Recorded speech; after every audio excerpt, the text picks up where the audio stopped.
இந்த இந்திரலோகத்தை நாடி வந்த காரணம் என்ன?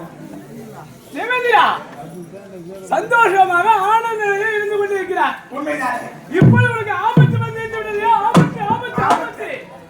இந்த இந்திரனுக்கு ஆபத்து. உண்மை. யாரால் ஆபத்து? எப்படி ஆபத்து? சிவசங்கராபுரி வந்த ஆளக்கூடிய ஜெயமதாசுரன் ஈஸ்வரன் நோக்கி கரிய பெற வரங்களை பெற செல்கின்றார்.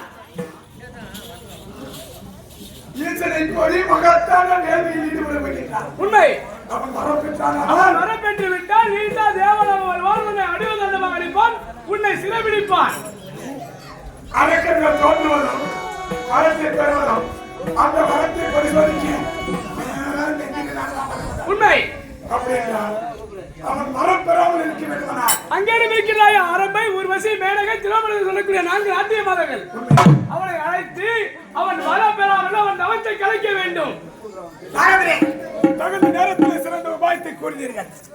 அவன் வரம் பெற்றால் தானே தேவர்கள் கழிவு. உண்மை. வரம் பெறாமல் நான் பார்த்துக் கொள்கிறேன். யாருங்க தேவமாதர்களே? சுவாமி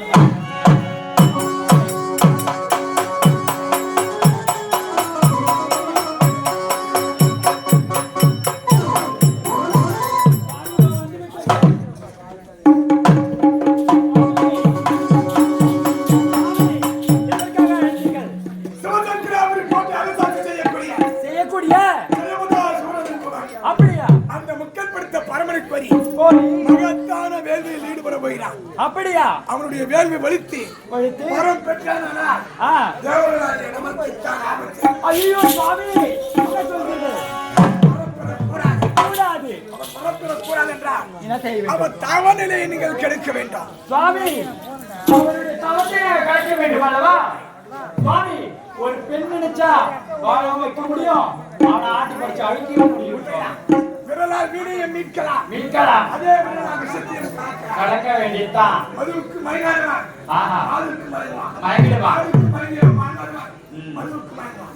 சுவாமி ஆடி பாடி அவனுடைய தவறையை கடக்க வேண்டும். உத்தரவு இது.